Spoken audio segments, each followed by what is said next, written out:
So today we're talking a little bit about the equivalent fractions. Equivalent fractions are equal fractions. So if you have one fraction and we're going to say it is equal to another fraction, one of the nice properties of equivalent fractions is that if you take the denominator on one side and multiply it by the numerator on the other, that is a times d, that will be exactly the same as b times c. Often this is called cross multiplication. You're taking multiplication here, and you will get the same product if the fractions are equivalent.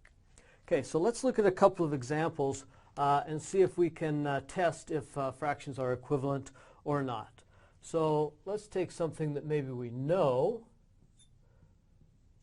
12/15. Does that reduce down to, what do we have? 4/5. To test this, we want to take the cross multiplication, and so we're asking ourselves, does 5 times 12 equal 4 times 15?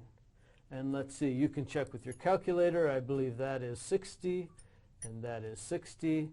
So yes, those fractions are equivalent. So we can come back and say we do have equivalent fractions. Okay. Let's take another one. Maybe we're not quite sure if 7/11, that looks pretty close to what? Maybe 3/4.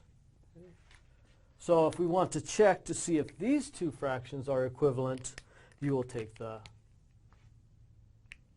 cross multiplication, and we have 7 times 4, 3 times 11 is 28, the same as 33. Those two are not equal, so we say that these are not equivalent fractions. All right. Now we're going to take a moment and try some of those with your homework. We'll come back and look at some examples of finding equivalent fractions.